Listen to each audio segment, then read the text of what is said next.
ఇప్పుడే సభకు నమస్కారం.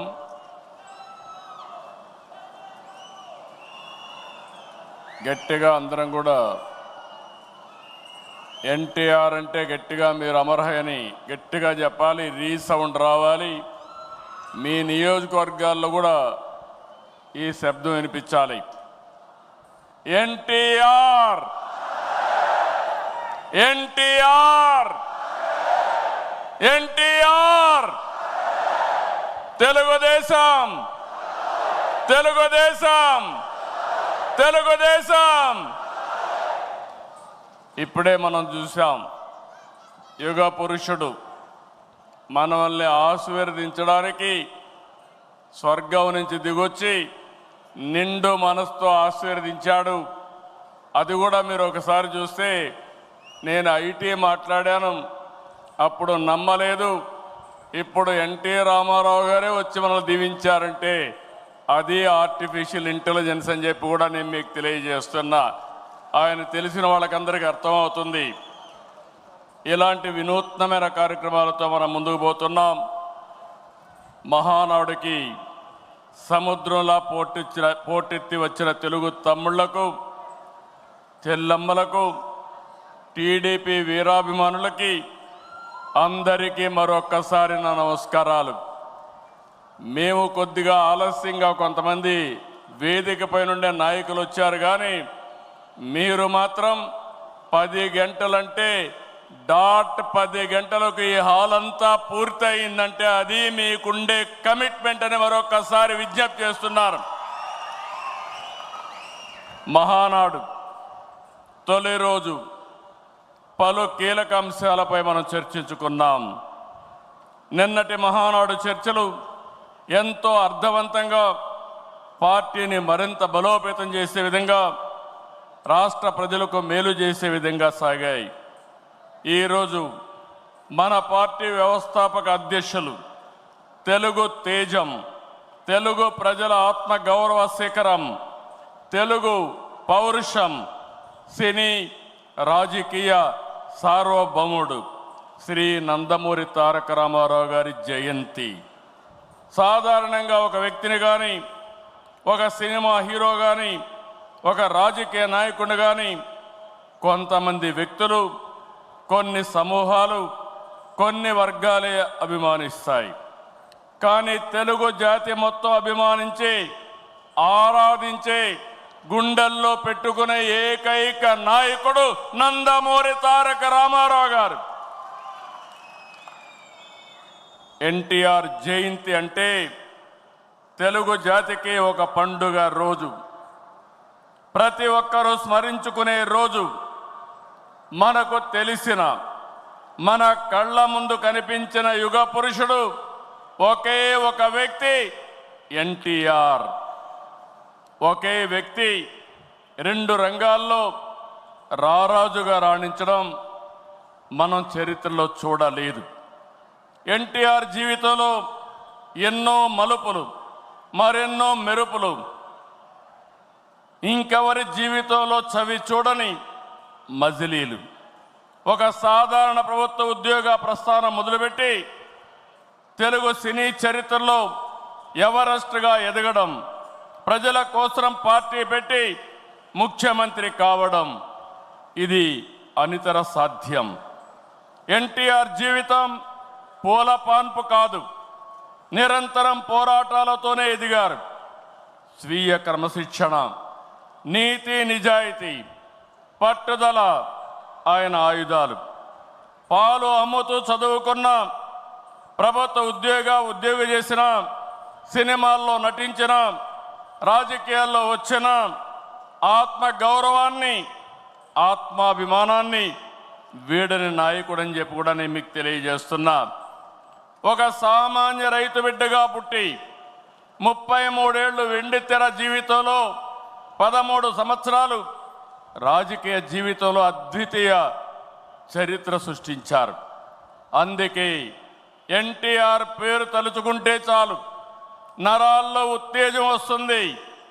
కొండనైనా ఢీ కొట్టగలిగినవి ఆత్మవిశ్వాసం వస్తుంది, పట్టుదల వస్తుంది. ఆ పేరే 3 అక్షరాలు ఎన్టీఆర్ అని మరొక్కసారి తెలియజేస్తున్నా. ఎప్పుడైనా ఎన్టీఆర్ విగ్రహం ఆయన ఒక్కసారి చూసి, ఆయన రూపాన్ని చూసి మీరు ఏ సంకల్పం చేసినా అది సాధించే శక్తి సామర్థ్యం మీకు వస్తుందని మరొక్కసారి విజ్ఞప్తి చేస్తున్నా. చైతన్య రథంపై తెలుగు రాష్ట్రాలతో తిరుగుతూ గర్జించారు. ఆయన ప్రసంగిస్తుంటే ఆకాశమే ఉరిమినట్లుండేది. పార్టీ పెట్టి 9 నెలల్లో ముఖ్యమంత్రి అయ్యి రికార్డు సృష్టించిన వ్యక్తి ప్రపంచంలో ఒక్క ఎన్టీఆర్ అని చెప్పి మీకు తెలియజేస్తున్నా. ఎన్టీఆర్ అంటే పేదోడికి భరోసా, రైతులకు నేస్తం, తాడి పీడిత ప్రజలకు ధైర్యం, యువతకు భవిష్యత్తు, మహిళలకు అండ, కార్మికులకు అభయం. అన్ని వర్గాలు కీర్తించే ఏకైక నాయకుడు ఎన్టీఆర్. తనను వెండితెర విలవేల్పును చేసిన తెలుగు ప్రజల రుణం తీర్చుకోవడానికి ఆయన రాజకీయాల్లోకి వచ్చారు.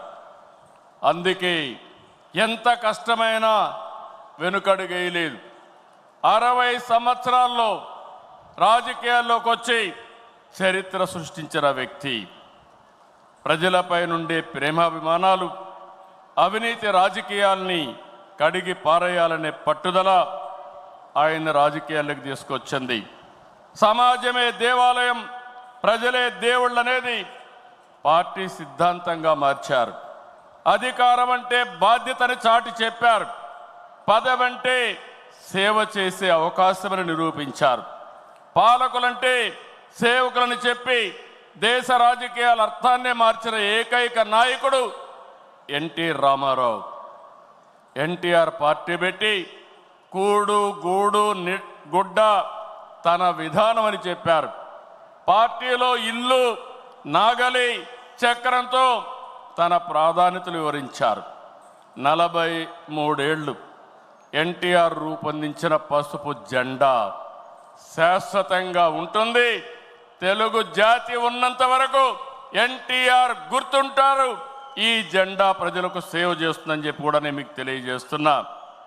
పసుపు జెండా అంటే దేశ రాజకీయాల్లో కొత్త ఒరవడికి నాంది పలికిన జెండా, తెలుగువారి అభివృద్ధి పదాన నడిపించిన జెండా, తెలుగువారి ఆత్మ గౌరవాన్ని చాటి చెప్పిన జెండా, తెలుగు ప్రజల్లో ఆత్మవిశ్వాసాన్ని నింపిన జెండా, ఆడబిడ్డలకు అండగా నిలిచిన జెండా, రైతన్నల కన్నీరు తుడిచిన వెన్నంటే ఉన్న జెండా, విజన్తో తెలుగు జాతికి విజయాన్నిచ్చిన జెండా, తెలుగు ప్రజల నమ్మకం, విశ్వాసం, భవిష్యత్తు, భరోసా తెలుగుదేశం జెండా. ఆ జెండా చూస్తూ ఉంటే ఎక్కడ లేని విశ్వాసం వస్తుంది. ఇది శాశ్వతంగా ప్రజలకు అండగా ఉంటుందని మరొక్కసారి ఎన్టీఆర్ సాక్షిగా మీ అందరికి విజ్ఞప్తి చేస్తున్నాం.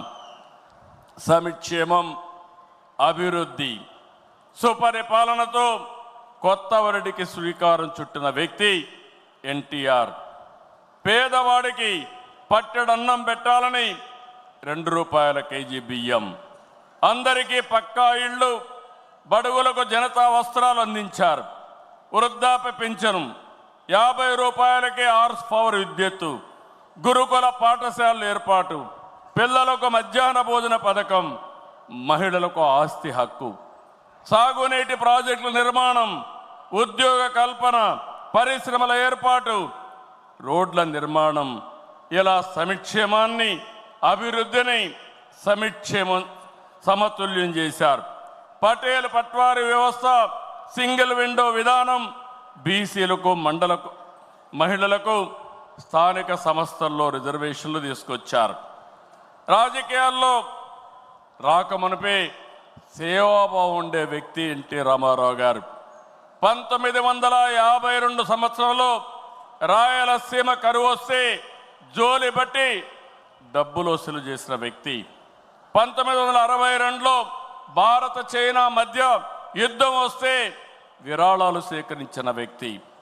1965లో భారత్ పాకిస్తాన్ మధ్య యుద్ధం జరిగినప్పుడు 1972లో రాష్ట్రంలో కరువు వచ్చినప్పుడు 1977లో దివిసీమ ఉప్పెన మీరు చూస్తే వేలాది మంది చనిపోయారు. అలాంటి సమయంలో నేనుంటానని చెప్పి అండగా నిలిచిన వ్యక్తి నందమూరి తారక రామారావు గారని చెప్పి నేను మీకు తెలియజేస్తున్నా. మార్చి 29, 1982 తెలుగుదేశం పార్టీ ఏర్పడిన రోజు. నిన్న మార్చికి 43 సంవత్సరాలు. ఇప్పుడు మిమ్మల్ని చూస్తూ ఉంటే రోజు రోజుకు మీ ఆదరణ పెరుగుతూ ఉంది. 4 దశాబ్దాలైంది. ఎన్నో మైలురాళ్లు దాటాం, ఎన్నో విజయాలు, ఎన్నో అనుభవాలు.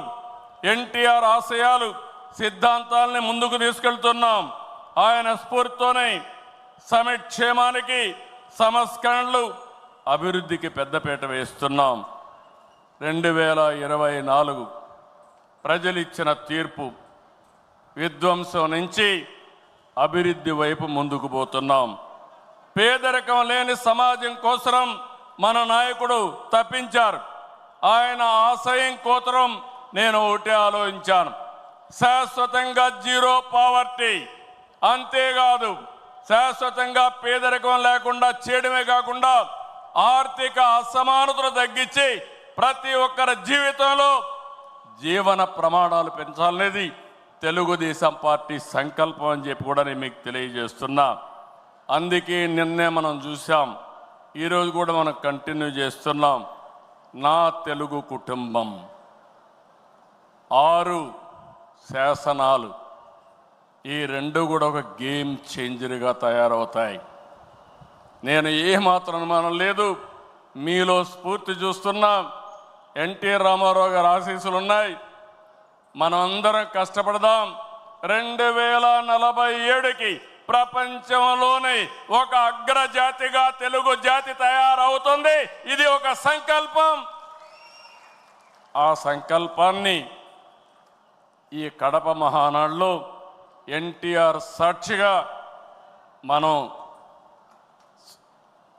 అందరం కూడా సంకల్పించి ముందుకు పోవాలని మరొక్కసారి కోరుకుంటూ, అందరం కూడా ఎన్టీ రామారావు గారిని ఒక్కసారి తలుచుకొని ఆయన ఆశీస్సులు మనందరిపైన ఎప్పుడూ ఉండాలని మనం అందరం కోరుకుంటూ, ఈరోజు ఆయనకు ఘనమైన నివాళులు కాకుండా గర్వపడే విధంగా ఎన్టీఆర్ మా నాయకుడు, ఎన్టీఆర్ తెలుగు బిడ్డని గర్వంగా చాటి చెప్పుకుంటామని మరొక్కసారి మీ అందరికీ విజ్ఞప్తి చేస్తూ, అందరికీ నమస్కారాలు. Thank you.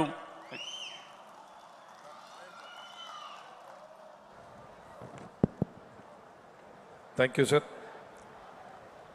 రెండవ రోజు నందమూరి తారక రామారావు గారికి ఘన నివాళిని అర్పించిన తర్వాత మనం అజెండాలోకి వెళ్తూ ఉన్నాం.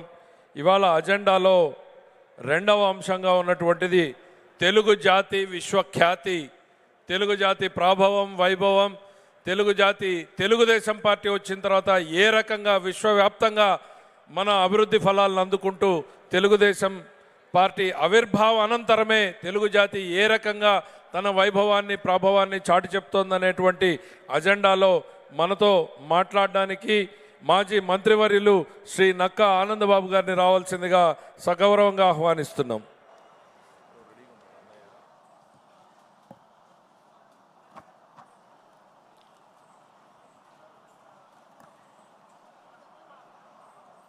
ఈ మహానాడు కార్యక్రమానికి ముఖ్య అతిథి పూజ్యులు పెద్దలు తెలుగుదేశం పార్టీ అధినేత నారా చంద్రబాబు నాయుడు గారికి, పార్టీ ప్రధాన కార్యదర్శి, పార్టీ భవిష్యత్